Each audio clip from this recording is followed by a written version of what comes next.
Oi pessoal, tudo bem? A gente está aqui em mais uma transmissão ao vivo aqui na redação da revista Saúde e o tema de hoje é o tema que tem dominado o noticiário de saúde ao longo de janeiro, que é febre amarela.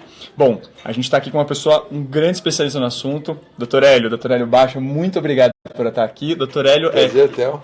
Obrigado. O Dr. Hélio, ele é infectologista da Sociedade Brasileira de Infectologia e vai estar aqui para responder vocês, ó que oportunidade que vocês têm, sobre as mais variadas questões que vocês possam ter a respeito desse assunto. Para isso, basta vocês comentarem aí na transmissão ao vivo que eu pego por aqui a pergunta de vocês, repasso para o Dr. Hélio.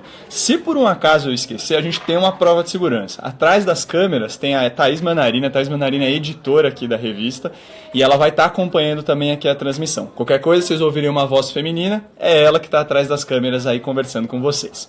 Bom, Dr. Hélio, de novo, muito obrigado por estar aqui. Eu sei que o assunto deve estar tomando bastante do seu tempo, então a gente agradece em dobro, inclusive, viu? Muito à vontade aqui. É um prazer estar aqui com vocês da Revista Saúde. Legal. Bom, doutor, primeiro, até para a gente entender um pouco, muitas pessoas têm perguntado, né, se surpreenderam com esse surto, né? Esse surto, ele, vamos dizer, surpreendeu os especialistas também? O que a gente pode dizer, agora que esse surto já tem um tempo de andamento, sobre ele? Ele está muito grave, está pouco grave? O que a gente pode definir? O surto já vem sendo desenhado há algum tempo. A febre amarela nunca foi erradicada no Brasil.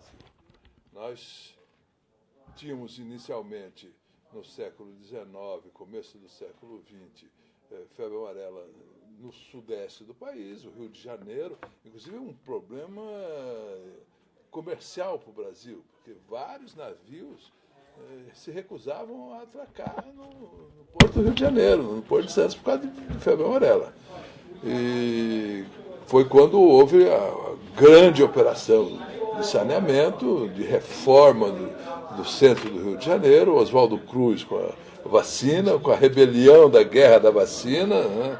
E aquelas mudança urbana enorme, a La Rosman, que houve lá no Rio de Janeiro, em função da febre amarela, em função da higienização, em função de combate ao Aedes aegypti. Erradicado a febre amarela no Rio de Janeiro, nos grandes capitais dos estados brasileiros, nós tivemos a febre amarela restrita aos rincões do centro-oeste, da Amazônia, no seu ciclo silvestre, do macaco para o homem. Nós não temos febre amarela de homem ou de mulher, um ser humano para outro ser humano, desde a década de 40. Acho que o último caso registrado foi em 1942. Mas havia essa... Eu nasci em Campo Grande, Mato Grosso do Sul. Eu recebi vacina logo que nasci e nunca vi um caso de febre amarela em familiar ou em amigo. Isso não é um problema aonde, lá em Mato Grosso, a vacinação, a cobertura vacinal era muito alta. Todo mundo tomava, né? Então, a febre amarela é uma doença importante porque quando ela se apresenta na forma grave, é muito grave. Entendi. É muito grave. E, doutor, você tocou num ponto que eu acho que é bacana até para as pessoas entenderem um pouco, que é esse ciclo de transmissão, né? É importante falar que entre o macaco e o ser humano tem um elemento muito importante ali, que é o mosquitinho, né? Por sinal, dizem que o maior inimigo do homem não é nem o Trump e nem o russo lá. Que é o maior inimigo do homem é um mosquito, né? A gente subestima. O mosquito, a transmissão desse tipo de vírus, a febre amarela é o exemplo típico de um flaviviride. E flaviviride, ele precisa de ter um vetor para entrar no sangue do paciente vindo de um sangue de outro ser, ou macaco ou outro homem. Os flavivirídeos é o dengue, a Zika, a hepatite C, que já foi classificada como um flavivirídeo. Hoje hoje é específico, mais por causa da importância da doença do que pelo tipo de vírus, mas ele não tem transmissão pessoa a pessoa. Ele precisa ter uma agulha ou um vetor mosquito. Por isso que a gente chama de arbovírus, de artrópode born, nascido em um artrópode, transmitido por um artrópode. O artrópode é o mosquitinho, é um tipo de mosquito, entendi. Aqui a gente tem já algumas perguntas, gente. Eu só vou, antes de entrar com vocês, eu só acho que é importante fazer uma introdução aí para a gente entender um pouco mais o que é febre amarela e quais os sintomas da febre amarela, doutor. O que a gente pode dizer sobre isso? Doença, quando nós falamos do ponto de vista clínico, é uma abstração. É uma abstração teórica. O Hipócrates começava a ver as pessoas assim, e tendo doença, e começou a descrever doenças. Mas a descrição da doença só existe nos livros, na ideia platônica de doença, porque cada pessoa vai apresentar uma doença diferente. Perfeito. Mesmo um caso de gripe, é um caso de gripe diferente na Maria, na Joana, no Antônio, e febre amarela é a mesma coisa. Legal. Nós, quando, como médicos, vamos tratar um indivíduo, nós não vamos tratar uma febre amarela. Nós vamos tratar uma pessoa com febre amarela. Perfeito. E vai ser muito diferente a apresentação clínica e o tratamento para cada um. Para cada um. Depende da idade, vai depender das comorbidades e outras doenças que ele tenha. Então, o ataque terapêutico é feito sob medida. Perfeito, entendi. E sintomas? Os sintomas clássicos, a febre amarela, na sua evolução clássica, clínica, tem 3 períodos. Tem o primeiro período, que é uma infecção viral banal. Perfeito. Ninguém vai distinguir, nem o médico, nem o paciente, uma infecção banal de uma febre amarela. Ele pode, o médico, o indivíduo que tem os sintomas, pode até pensar em febre amarela pela exposição. A gente chama pelo risco epidemiológico. Tá. Eu estive caçando macaco na Mata da Tijuca, eu estive no Horto Florestal, eu estive no zoológico, eu sou veterinário dos macacos no Horto Florestal. Essas pessoas, quando apresentam febre, vão pensar, será que eu tive febre amarela? Que eu estou com febre amarela? É sintoma de dor muscular, de febre, de mal-estar, de indisposição. Depois tem isso demora uns 3, 4 dias. A segunda fase é a fase de remissão. A pessoa se sente curada, não sente nada. Fala, me curei daquela infecçãozinha. Quando isso demora 1, 2 dias, no máximo. Quando vem a terceira fase, porque a maior parte dos indivíduos não evoluem para essa terceira fase, mas uma parcela vem. Tá. Qual é esse número? Nós, como não temos o denominador, eu não vou chutar aqui. Tá. Tenho minhas impressões, mas não vou chutar aqui. A terceira fase é a apresentação de um trovão que cai da cabeça do indivíduo. De que forma?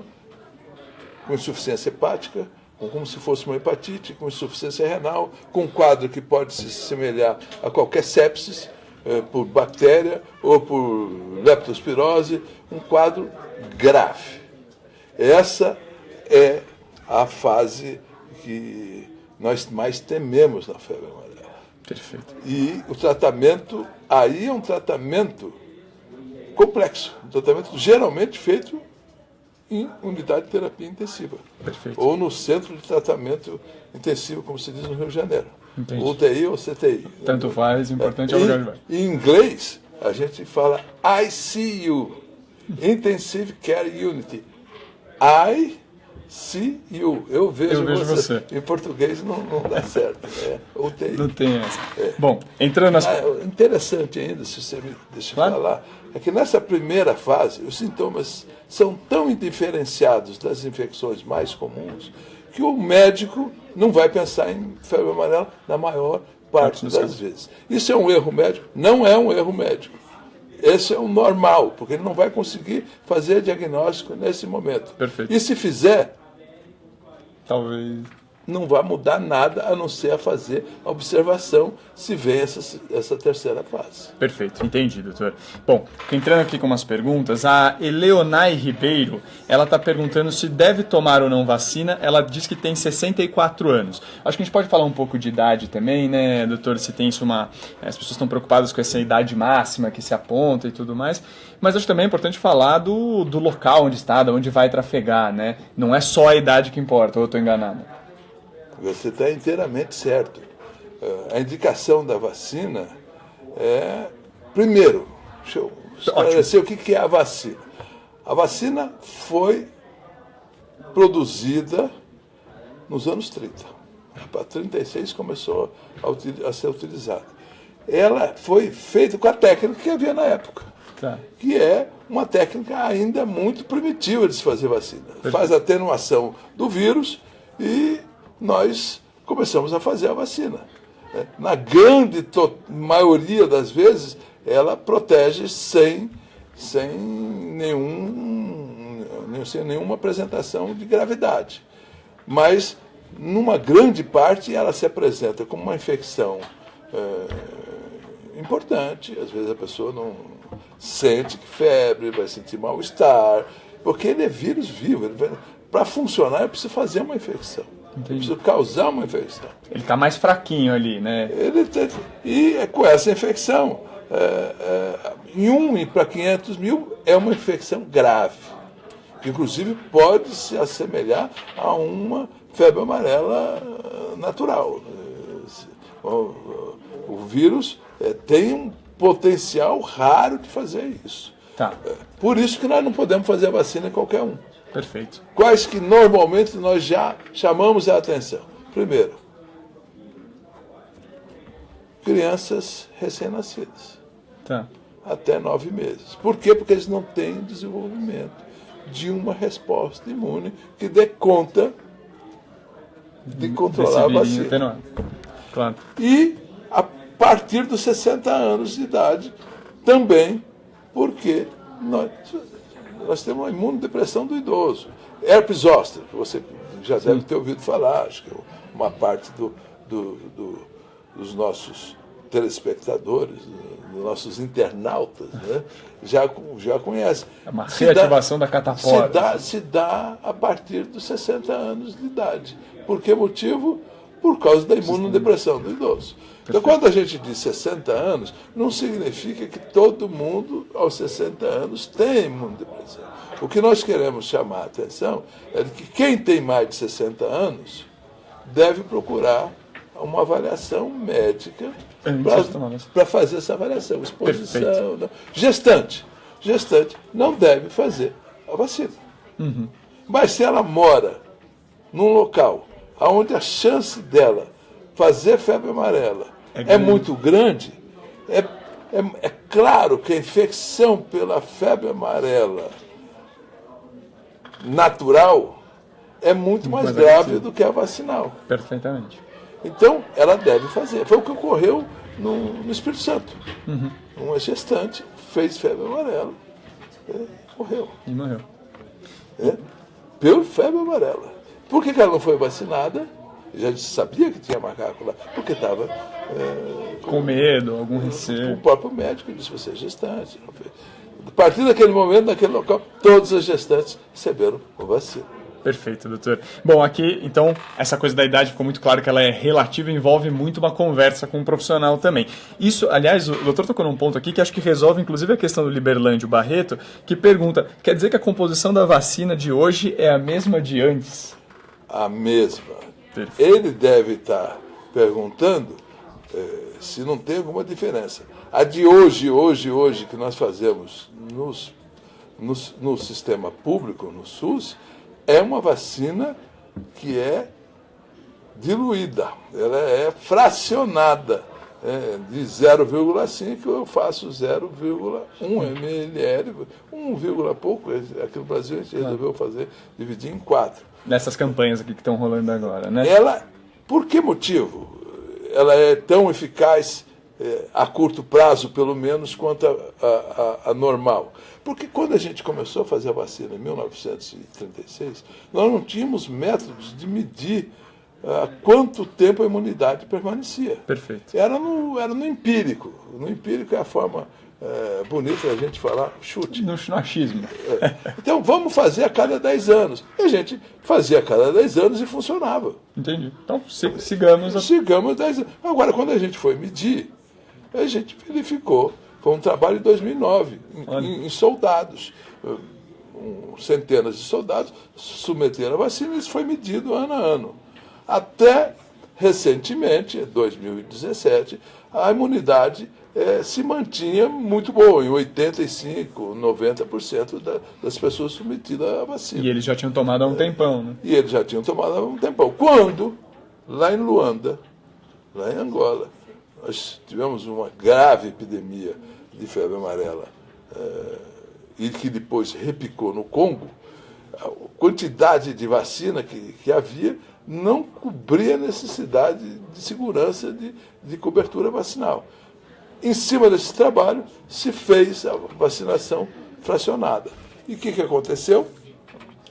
Foi suficiente para controlar a epidemia. Então, funcionou. Então, nós estamos fazendo no Brasil o uso agora, a partir da semana passada, o uso da dose fracionada, com muita segurança. Perfeito. É importante dizer que a recomendação do OMS do Brasil, acho que já desde o ano passado, o Brasil inclusive já fala a vacinação da febre amarela, uma dose garantiria para o resto da vida, enquanto a da versão fracionada seria pelo menos 8 anos, é o que eles têm dito. Porque 8 anos, porque é o tempo do trabalho. Que é o tempo do trabalho. E 1 ano, porque é o tempo da experiência que a gente tem em Luanda. Perfeito. Perfeito. Pode ser que seja tão boa quanto... Mas isso não sabemos ainda. Perfeito. E é bom também a gente ter esse momento aqui, gente, até para explicar que dose fracionada não é necessariamente uma coisa ruim. As pessoas imaginam que não, isso é um problema, isso é uma coisa grave. Está aí mostrando que tiveram casos de sucesso. Isso é uma coisa boa. Exato. Porque nós conseguimos, com uma dose de vacina, vacinar 5. Agora, vale muito mais a extensão da cobertura do que vou fazer o tradicional. Perfeito. Por que chinês não aceita a dose para se ir lá? Não existe febre amarela na Ásia. Nunca houve um caso. Olha. E só que eles têm o Aedes aegypti lá. Tá. Por ter o Aedes aegypti, eles têm medo de que algum brasileiro vá lá com febre amarela. Então eles exigem que se faça a vacina antes de chegar lá, para a segurança deles. Perfeito. É a mesma coisa dos países do hemisfério norte, na América Central. Claro. Né? Eles pedem em função de segurança. E aí, eles, até recentemente, se fazia a dose. Nós não temos experimento suficiente, mas eles, pela legislação deles, eles pedem de fazer uma dose do total. Mas é apenas uma reivindicação burocrática desses países. Para entrar. Eu, se fosse ministro da Saúde da China, graças a Deus eu sou brasileiro, eu diria que poderia receber com uma dose fracionada, com certeza. Entendi. Que nós não estaria levando febre amarela para lá. Mas a exigência burocrática dos portos chineses, do Vietnã, exige isso. Perfeito. Bom, primeiro a Alice tem te elogiando bastante aqui, viu, doutor? Falando que esse médico é muito elucidativo. E a gente aproveita aqui para dizer que para viagem especificamente, já que a gente tocou no assunto, ainda é recomendada não, por exigências burocráticas a gente são necessárias a dose padrão. Então não é a dose fracionada nesse caso, daí a observação aqui do doutor. Bom, doutor, a Tânia Nepomuceno, a questão do idoso aqui, Tânia, já resolvemos, né? Uma dose mesmo, essa questão de 60 anos deve ser discutida com o profissional. E ela pergunta agora, e crianças até 4 anos não tomam a vacina? Essa é a pergunta para você. A gente foi de um lado para o outro agora. As crianças podem tomar, não podem? Como é que fica? As crianças devem tomar, especialmente as crianças mais expostas, crianças que vivem em área onde nós temos morte de macaco identificado por vírus da febre amarela. Legal. A partir dos 9 meses. Perfeito. Antes dos 9 meses. Antes dos 9 meses, daí precisa ser pensado muito o quanto essa criança está sendo ameaçada pela febre amarela, mas se tiver alguma criança abaixo de 9 meses em área de risco, eu diria para tirá-la dessa área. Tirar da área de risco. Entendi. Que é também uma medida que a gente pode pensar, né, gente? Inclusive para turismo, eventuais idas e vindas, para quem não está vacinado, nesse momento que está faltando vacina, às vezes é uma opção, se for o caso. Bom, o Roger aqui está falando de que ele tomou a vacina fracionada em Santo André, sentiu uma reação leve, diz ele, de sonolência, corpo pesado, no dia seguinte não sentiu mais nada. Aí tem mais gente aqui perguntando muito de reação da vacina, é uma pergunta muito comum aqui, muita gente falando de reações mais leves e reações mais graves. A gente já tocou no assunto, doutor, mas se você pudesse explicar um pouco sobre essa questão que tem preocupado muita gente, seria ótimo. Na maior parte das pessoas que têm a vacina, elas apresentam sintomas de infecção muito leve. Tá. Muito leve. Ela vai em 2, 3, 4 dias, vai passar. Tá. Mas pode apresentar um quadro clínico mais importante e até mesmo quadro clínico mais grave. Perfeito. O quadro clínico mais grave é de 1 para 500 mil doses aplicadas. Tá. É por isso que nós não poderíamos ter feito uma vacinação em massa numa cidade como em São Paulo, porque se nós vacinássemos sem ameaça da febre amarela presente, nós estaríamos causando um dano, claro, sem necessidade. Você tem benefício zero e um risco pequeno, né? Quando a febre amarela chegou na nossa mata aqui, começamos a vacinar. Perfeito, perfeito. Ou seja, é importante também ter noção de que a vacina da febre amarela não é para todo mundo, tem que seguir muitas recomendações e entender para onde esse surto está andando, é isso? A ideia é nós vacinarmos 85% da população. Entendi. Quando as pessoas geralmente pensam em vacina como uma ação individual. Grande parte das vacinas tem uma ação coletiva.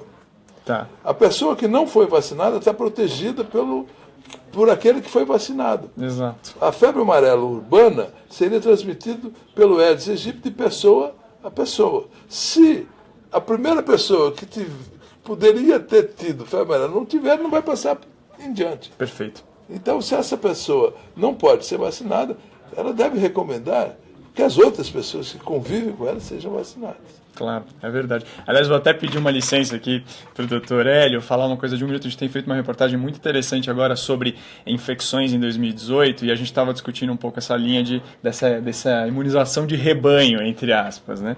E é o termo que a gente usa. É o termo que se usa. E aí o que foi muito interessante, a gente estava falando de sarampo, que é uma coisa que no Brasil, acho que desde 2015, mal tem caso ou nem tem, e recuperando um caso antigo de 2005 de um surfista profissional que pegou o sarampo numa ilha, voltou para o Brasil, infectou pessoa no voo, chegou em casa, infectou o filho, e a coisa foi se espalhando e só não ganhou áreas de epidemia, entre outras coisas, porque a taxa de adesão vacinal no Brasil aqui é altíssima para sarampo. Então, de novo, essa coisa de que a coisa não virou, porque tinha muita gente do lado dele que tinha vacina e não espalhou, né? Bloqueia a transmissão da doença. Perfeito. Posso me meter? Claro.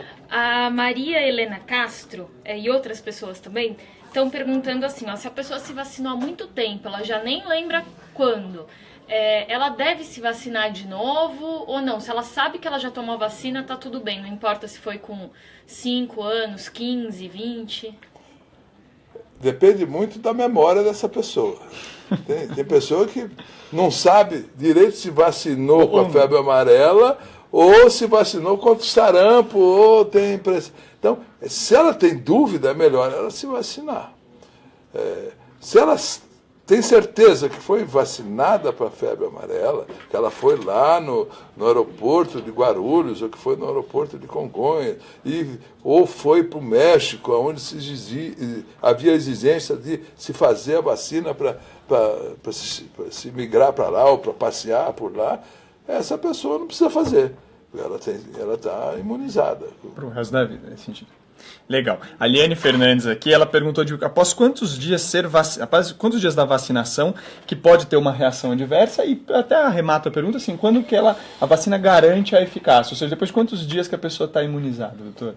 A imunização é a partir do 15º dia. Tem a tradição de se exigir 10 dias até a chegada no local. Em torno de 2 semanas, depois da vacina, ela está bem imunizada. Legal. A ideia é se vacinar o quanto antes, mais imunidade ele vai ter. Perfeito. Se for uma viagem de urgência, 10 dias é aceitável. Entendi. Se for programar que você vai viajar para a Amazônia. Agora, aqui em São Paulo, a partir do 10º dia, é permitido, já se recomenda que ele pode frequentar o Horto Florestal. Entendi. Viagem para o Carnaval, então, já está correndo um pouco de perigo agora. Né? Já está meio em cima. Já está meio em cima. Entendi. Bom, tinha uma pergunta aqui que eu achei muito interessante. Que a Clara Fernandes, ela perguntou de uso de remédio. Tem remédio que a pessoa pode usar e que aí ela não deve fazer a vacina, doutor? Sim. São os imunossupressores. Perfeito. Corticoide a partir de determinada dose, metotrexate, imunomoduladores que se usa para a doença de Crohn. É uma situação tão complexa que a Sociedade Brasileira de Reumatologia lançou as recomendações agora essa semana, em conjunto com a Sociedade Brasileira de Imunização e a nossa Sociedade Brasileira de Infectologia. É um documento assinado por várias entidades fazendo essas recomendações. Legal. Então, se ela tem doença reumatológica ou se ela tem Crohn, ela deve procurar o seu médico, que ele vai ter acesso a essas recomendações e vai depender de dose, vai depender por quanto tempo essa paciente está usando corticoide. Então... Entendi. Inclusive tem nota disso no nosso site, viu, gente? Quem se interessar, a gente também escreveu exatamente sobre essa recomendação que foi feita.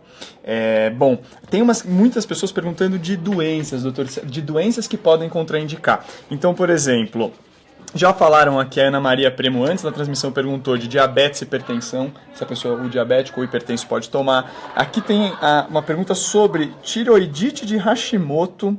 A Cíntia Neto falou de tireoidite de Hashimoto. Enfim, tem pergunta muita coisa de câncer, se o câncer também contraindica a vacinação. Tem particularidades também nesse sentido? Tem. Toda vez que houver dúvida desse tipo, deve ser individualizada a indicação. Ótimo. Porque se uma pessoa tem diabetes, depende do tipo de diabetes. Se ela estiver com um diabetes descompensado, grave, insuficiência cardíaca, insuficiência renal, os cuidados são de determinado tipo. Perfeito. Mas nada é absoluto. Vai depender do grau de exposição. Tá. Hoje se a pessoa mora numa área onde já houve dezenas de casos de febre amarela, macacos sendo exterminados pela febre amarela, e ele tem o seu sítio ali, ele deve receber a vacina da febre amarela. Perfeitamente, entendi. É muito essa avaliação de risco e benefício, né? Porque, por pior que seja a vacina, pior é o vírus selvagem da febre amarela. Perfeito, doutor, entendi. A Silvia Cordeiro, ela está fazendo uma pergunta aqui, se as reações mais graves, é verdade que elas dão só um mês após a tomada da vacina. Tem isso, doutor? Tem um prazo que elas aparecem? Não, é sem prazo. Tem algumas doenças neurológicas que podem ser mais tardias. Mas isso não tem regra. Algumas vezes ela se apresenta, inclusive, mais importante, com sintomas mais importantes nos primeiros dias, depois vai logo acabando. E outros que não sentiram nada. A gente diz em francês, para rimar, en la médecine como l'amour, ni jamais ni toujours. Na medicina, como no amor, nem nunca, nem sempre. Então não tem muita regra para isso. Se você estiver se sentindo mal, não espere que você vá melhorar. Procure seu médico, deve ser monitorado. Perfeito. Especialmente se tiver outras doenças. Legal. Elizabeth, tem muita gente perguntando sobre áreas de risco, gente. Eu acho que essas áreas de risco, elas têm uma questão de variação. Acho que o doutor pode até dar aqui opinião sobre elas, mas eu acho que vale a pena também sempre estar atento em eventuais atualizações. O Ministério da Saúde faz eventuais atualizações e as secretarias de Estado de Saúde de cada estado também faz isso. Eventualmente vocês consultarem, fazerem uma pesquisa, pode ser que ajude. Doutor, tem alguma coisa importante para falar sobre área de risco agora? Alguma que está chamando mais atenção? A área de risco, gradualmente, o nosso entendimento é que essa área de risco não obedece aonde os macacos estão. Olha. Porque nós temos percurso na cidade. E muitas vezes não se expõe. E a pessoa mora em Higienópolis, mas tem uma casa na Cantareira. Então, muitas vezes não se atenta a isso. Ou vai fazer, a pessoa mora em Guarulhos, mas vai até Mariporã para fazer um concerto. E isso, eventualmente, tem acontecido. O ideal é nós termos, em um médio prazo de tempo, a nossa população de São Paulo, da grande São Paulo, imunizada. Perfeito.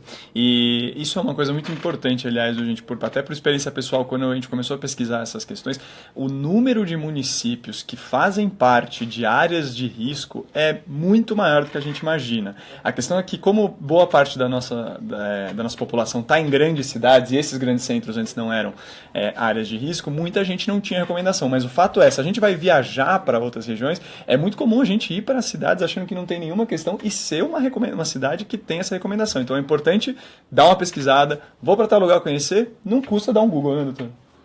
Pior de tudo, me chega amigo meu, que eu conheço há tanto tempo, e diz: eu preciso mesmo me vacinar contra a febre amarela? Eu falei: mas você deve ser vacinado, você viajou para Manaus, você esteve em Campo Grande, você foi pescar no Pantanal. Ah, eu fui, mas não fui vacinado.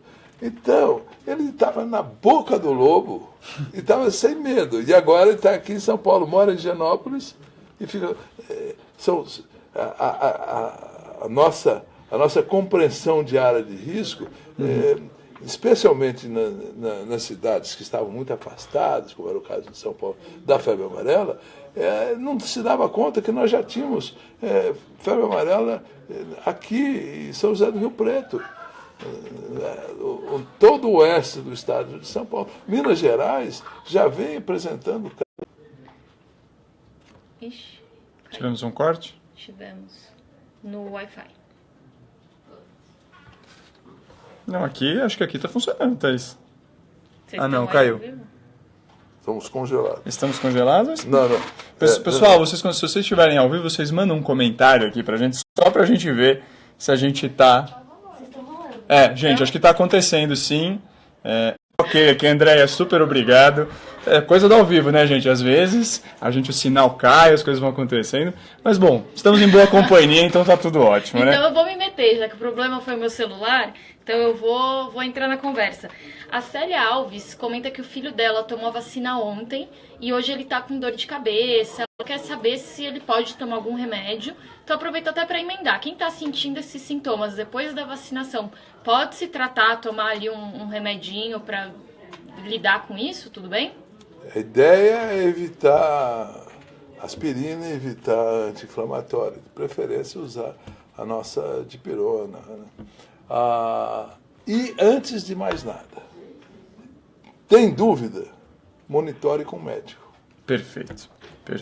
Bom, tem muita gente aqui falando que tá ok, então obrigado, viu, gente, por vocês estarem participando aqui ativamente da nossa conversa.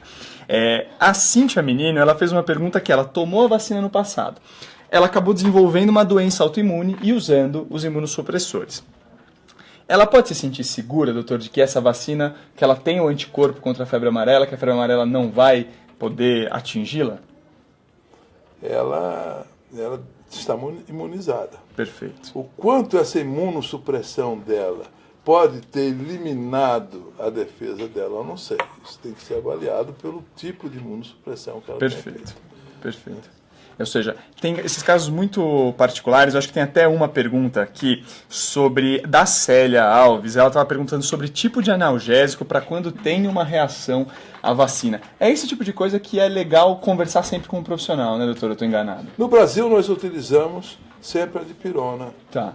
Evitar analgésicos e evitar anti-inflamatório não hormonal. Ibuprofeno, alívio, essas drogas, que são muito boas para eliminar sintomas, mas elas têm contraindicação para ser utilizada em doença viral. Legal. A Simone aqui faz uma pergunta se ela, tomando a dose normal, ela estaria imunizada há 15 anos. Sim, Simone, a gente conversou bastante aqui sobre isso. Depois, se quiser até, quando o vídeo estiver terminado, dar uma recuperada. A vacina hoje é recomendada uma dose só, da dose padrão, para o resto da vida. Bom, tem pessoas perguntando um pouco, doutor, sobre diagnóstico. A gente falou um pouco no começo de que o diagnóstico é mais complicado do que se parece, né? Ou melhor, firmar o diagnóstico certo é um desafio. Como que acontece isso? Tem exame? Tem exames. Na primeira fase da doença, nesses 3, 4 primeiros dias, que é a fase infecciosa, onde os sintomas são compatíveis com uma infecção banal, o diagnóstico normalmente não é feito. Isso não é por erro médico. Perfeito. Seria um erro médico atormentar, preocupar todo paciente que tivesse uma infecção banal. Será que a febre amarela? Nós estaríamos causando um dano. Porque as infecções no verão existem. Entendi. Não podemos levar todo o caso a ferro e fogo. Claro. Primeiro que nós iríamos desperdiçar recursos e preocupação. Perfeitamente. Mesmo porque não tem terapia para a apresentação inicial. Tem que monitorar, tem que estar sendo acompanhado por algum profissional de saúde, por um sistema de atenção à saúde. Mas o diagnóstico, normalmente, ele é feito já na apresentação pós essa cura, essa segunda fase, que é a fase de cura, de cura entre aspas, porque a terceira fase, que é a fase toxêmica, que é a fase de apresentação dela grave, que grande parte das pessoas que tiveram febre amarela não apresentam, que é onde o diagnóstico se impõe. Mesmo porque ela pode ser por outro tipo de infecção muito diferente, que tenha tratamento diferente. Ele pode estar fazendo uma doença por leptospirose, ele pode estar fazendo um quadro séptico por uma bactéria gram-negativa, ou gram-positiva, ou o que for. Então, o diagnóstico deve ser feito. Normalmente, nós fazemos por biologia molecular. Essa é a mais precisa, mais segura para afirmar o diagnóstico. Legal. O diagnóstico por sorologia é o diagnóstico que cruza com outras doenças dos vírus flavivirida. Perfeito. Bom, gente, a gente está chegando mais para o fim da transmissão. Eu acho que vale a pena a gente aqui, até para encerrar, uma pergunta muito interessante. Interessante e facinho, viu, doutor? A doutora Regiane está perguntando se o senhor orienta que nos vacinemos, mesmo não estando em área de risco. Porque em área de risco, se ela está me falando de São Paulo, ela pode estar em mais ou menos. Na capital, hoje a capital de São Paulo é uma área que quem vem para cá vai se vacinar. Entendi. Se uma pessoa no Japão pega o avião, toca o São Paulo, e ele vai ficar aqui, ele vai receber a indicação de fazer a Recomendação vacina, do MS, inclusive. de fazer para cá. Portanto, quem mora aqui muito mais. Né? Não se deve fazer no atropelo. Nós temos que ter prioridades. As pessoas que estão mais expostas ao ciclo silvestre devem receber a vacina primeiro. Mas a ideia é que nós, até o final do ano, nós vamos ter a população da Grande São Paulo vacinada e imunizada em 85%. Legal. Thaís, alguma coisa? Posso pedir também um recado final? A Andréia entrou perguntando sobre vacina, ela tomou há 10 anos. A Lemoá perguntou, ela tomou no passado, se precisa tomar de novo. Acho que esse recado também de que hoje já se sabe que tomou uma vez... Está imunizado. Então, isso aí.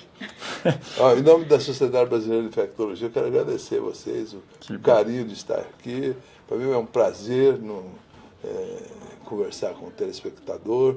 Eu acho que eu consegui passar o recado, se é que eu consegui, como você disse que eu consegui, graças ao tipo de pergunta que me foi feito. Ou seja, pessoal, uma salva de palmas para vocês, acima de tudo. Tem muita gente elogiando aqui o doutor. Nossa, o doutor, até já ouvi o doutor falar bonito e explica direito. Tem os mais variados elogios aqui. Só não falaram que eu sou bonito, né? Mas olha, isso aqui tá um bom exercício pro seu ego depois, viu? Se quiser depois, o pessoal vai... Tá todo mundo falando muito bem. A gente também agradece muito aqui pela participação de vocês. E bom, semana que vem a gente tá aí de novo com mais uma transmissão. Qualquer coisa é só acompanhar nas redes sociais. A gente agradece, o senhor agradece muito a vocês e um grande abraço, gente. Tchau, tchau.